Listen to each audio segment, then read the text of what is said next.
안녕하세요, 피커셀입니다. 네, 오늘도 몇 가지 질문들을 받아보고 거기에 대한 답변을 좀 드리려고 하는데요. 네, 첫 번째로 이제 제품을 파는 곳을 모르겠어요. 제품 사진이 어딘지 모르겠어요. 인스타 짤막한 영상 토대로 이 제품을 좀 찾아주세요라고 한다면은 한 80%는 가능합니다. 일단 찾는 건 찾을 수가 있고요.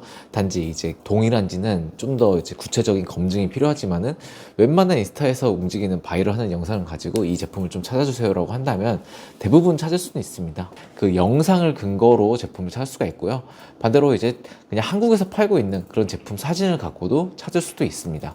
그리고 그냥 흔히 돌아다니는 오프라인 마켓에서 돌아다니는 사진을 찍어도 찾을 수도 있습니다. 중국 어디서 파는지 모르겠어요를 겁내지 마시고 일단 제품 사진을 저장해서 아니면 링크든 뭐든지 확보를 해둔 다음에 이 제품을 좀 찾고 싶은데 못 찾겠어요 라고 하면은 저한테 알려주시면은 제가 웬만하면은 다 찾아드립니다. 의뢰를 안 하시더라도 그냥 제품 이거 좀 찾아주시면 안 될까요? 라고 저한테만 문의하셔도 제가 제품은 찾아드릴 수 있으니까 편하게 문의를 주시면 좋을 것 같아요. 네, 두 번째로는 중국 이제 포워딩 관련해 가지고 이야기가 좀 많이 나왔는데요.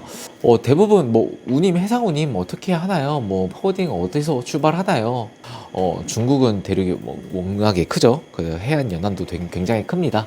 그렇기 때문에 제조하는 공장, 판매하는 업자들 위치도 다 다르기 때문에 이 물건을 어디서 출발해야 가장 유리할까는 사실 결국 소재지가 어딘가에 대해서 물건이 출하되는 위치.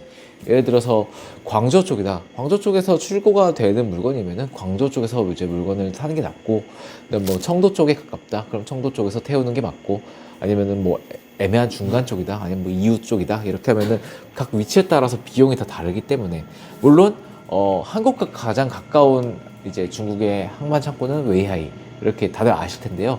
shipping 코스트 운임은 가장 저렴합니다. 단지 그 만약에 광저우에 있는 물품을 웨이하이까지 날려야 돼. 그러면은 이 내륙 간에 움직이는 운송 비용이 더 비싼 경우가 많기 때문에 광저우에 있는 물품은 그래도 광저우 쪽에서 보내는 게 낫고, 포워딩마다 이제 갖고 있는 출고지가 다 각각 다릅니다. 그렇기 때문에 비용도 조금씩 상이할 것 같고요. 출고지를 많이 확보하고 있는 포워딩 업체가 가장 유리합니다. 그렇기 때문에 저희 같은 경우에도 거의 3-4군데 정도는 확보를 해놓고 있고요. 선택적으로 어디가 가장 유리한지에 따라서 움직이기 때문에 그 부분은 걱정 안 하셔도 되고요. 물건이 되게 가볍고 작고 부피가 많이 안 나가는 단순히 한 박스 제품이라면은 거리가 멀어도 왜 이제 배편이 싼 곳으로 보내는 게 더 좋을 수도 있습니다. 그 부분은 선택적으로 유리하게 따라가시는 거기 때문에 잘 모르시면은 물어보시는 게 제일 빠릅니다. 포워딩사들 물어보면 다 대답 잘해 주십니다. 그렇게 확인해서 견적을 내보시면은 이제 내가 들어가는 총 비용이 얼마가 들지라고 정확하게 산출이 가능하실 거예요. 세 번째 질문으로는 이것도 좀 많이 관심이 있을 수도 있는 항목인데요. 중국에서 수입을 하실 때 이 제품 오리지널 그대로로 판매할지 아니면은 조금 OEM 형태로 해가지고 어느 정도 디벨롭이나 색깔이를 해가지고 판매를 할지, 이 부분은 굉장히 고민을 많이 하시는데요. 대부분 이제 처음 하시는 분들은 기성 제품을 이제 수입해서 갖고 와서 그거를 있는 그대로 이제 홍보를 마케팅을 해가지고 판매를 좀 진행하고 계세요. 예를 들면은 뭐 이제 네이버 스마트 스토어나 쿠팡 같은데 판매하고 있는 예를 들어서 노트북 거치대라고 얘기를 할게요. 노트북 거치대가 있는데 기성 제품들이 중국에 이미 많이 깔려 있습니다. 그냥 그거 있는 그대로를 갖고 와서 똑같은 상세 페이지를 그냥 단순히 번역만 해가지고 그런 식으로 홍보를 해서 판매하는 케이스가 제일 단순하고 간단한 케이스겠죠. 근데 이거를 이제 조금 더 디벨롭을 한다. 그러면 노트북 케이스 받침대지만은 똑같은 제품입니다. 하지만 여기서 나는 이 노트북 케이스 받침대에다가 내 브랜드 로고를 찍고 싶어. 그럼 노트북에 이제 받침대 로고가 찍혀 있겠죠. 그다음 박스도 내가 디자인한 제품으로 박스를 디자인하고 싶어. 그럼 박스도 제작으로 들어갈 거고요. 그런 식으로 이제 조금씩 변형을 해서 어레인지해서 들어오면은 이제 어느 정도 남들과는 제품 원형은 똑같을지언정 좀 더 차별화를 두고 나만의 이제 브랜드를 이제 이미지를 유지시키는데 굉장히 도움이 되거든요. 우리 마켓은 이거에 이제 완전한 이제 포인트를 가지고 마케팅을 할 수 있는 자신감이 있다. 뭐 이런 업체들이 조금 더 이제 자기의 로고를 찍고 브랜딩화 해가지고 그런 식으로 물품을 들어오고 있습니다. 단 이제 전자와 후자의 차이는 뭘까요? 전자는 적은 수량으로도 쉽게 가져올 수 있습니다. 근데 후자는 어느 정도 수량이 되어야만 어느 정도 변경이 가능해요. OEM 찍는 게 나 100개만 로고 찍고 싶어 한다고 100% 되는 게 아니거든요. 그렇기 때문에 시장 반응을 대충 보고 그 다음에 브랜딩화하는 내만의 제품을 양품을 만든다. 이런 식으로 단계적으로 스텝업을 발전하는데요. 실질적으로 100개만 찍어보고 시장 반응을 보겠다라는 거는 저는 굉장히 의미가 없는 거라고 보고 있습니다. 왜냐하면은 100개 만드는 것과 1000개 만드는 거는 시장 가치가 이제 제품 수입 단가가 다르기 때문에 어느 정도 가격 차이가 많이 나고요. 그 100개만 찍는 비용을 토대로 시장 반응을 보면은 결국은 판매가 안 될 겁니다. 왜냐하면은 100개를 만드는 비용이 워낙에 비싸지기 때문에 그 비용을 토대로 그러면은 내가 100개를 만들 때 원래 8,000원 들었던 거를 10,000원에 들어서 만들었으니 나는 한 18,000원에 팔아야겠다.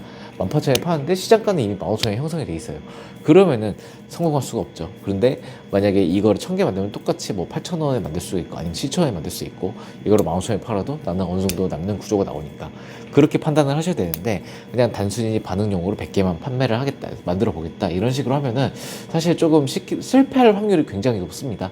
그래서 기성품으로 반응을 보던가 아니면은 어느 정도 자신감을 가지고 시장 조사를 확실하게 한 다음에 1000개를 한 번에 뭐 이렇게 대량으로 조금 어느 정도 수량을 늘려서 발주를 하시던가 이런 식으로 선택적으로 조금 움직이셔야 될 것 같아요.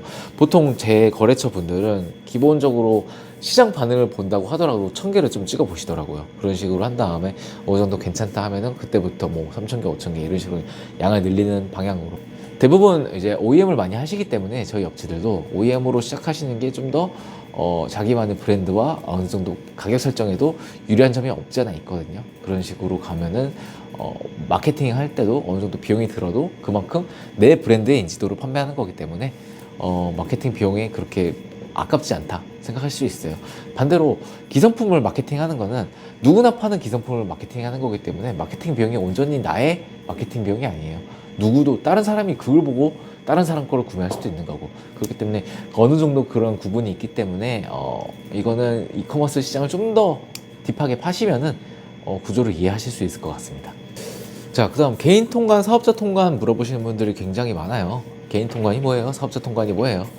자, 개인 통관 요새 흔히 많이 사용하시는 테무, 알리익스프레스 뭐 이런 식이죠. 거기에는 개인 통관 고유번호를 좀 사용하게 돼 있거든요.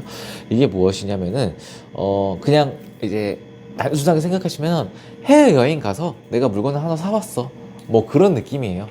그래서 내가 해외를 방문할 수 없지만은 해외에 파는 물건을 그냥 내가 온전히 내가 사용하기 위해서 아니면은 내가 무언가를 테스트해 보기 위해서 아니면은 뭐 내가 이거를 사진을 찍거나 뭐 필요성에 의해서 이렇게 갖고 오는 것을 개인 통관으로 대부분 구매를 할 수가 있는데요. 이런 거는 어느 정도 제약이 많이 규제가 됩니다. 비용이 높지만 않다면은 어느 정도 뭐 전기 제품이든 무슨 제품이든 내가 실제로 사용하기 위해서 하나를 구매하는 거기 때문에 그런 인증에 대한 리스크가 없고요. 그 다음에 비용이 어느 정도 비싸지 않다면은 세금도 내지 않습니다. 그렇기 때문에 간단하게 들어올 수 있는 방법 중에 하나죠. 단 기간이 좀 길어요. 개인 통관은 개인 통관 물품끼리 모아서 통관 절차를 진행하기 때문에 개인 통관 뭐 3번 신고하는데 좀 시간이 걸리고 비용이 비싸면은 몇 불 이상이 초과된다면은 세금이 부과됩니다.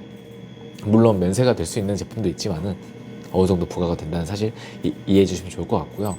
그 다음에 개인 통관으로는 들어올 수 있는 수량이 딱 정해져 있습니다. 예를 들어 전기 제품 같은 경우에는 무조건 1개 이런 식으로 정해져 있기 때문에 이거를 뭐 4개 들어온다 그래도 3개는 폐기를 해야 돼요. 1개는 결국 받을 수 있지만은 반대로 사업자 통관은 수량이 몇 개도 상관없습니다. 단지 사업자 통관은 무조건 영리 목적이라고 보기 때문에 어느 정도 이제 필요한 인증이 필요하고요. 이 제품을 들어올 때 뭐 거쳐야 되는 인증이 필요하다, 캐시 인증이 필요하다, 전파통신 인증이 필요하다 이런 것들을 반드시 인증 절차를 거치고 번호가 있어야만 수입이 가능하다. 그런 부분을 알고 계시면 좋을 것 같고요. 그렇기 때문에 무조건 관부가세도 분명히 납부가 되겠죠. 부가세는 반드시 청구가 됩니다. 물품가에 대해서 그 부분을 알고 계시면 될 것 같고, 자, 사업자 통관은 대부분 이제 개인 통관으로 샘플을 구매한 다음에 그 뒤에 사업자들이 사업자 통관으로 이제 대량으로 구매를 많이 하세요.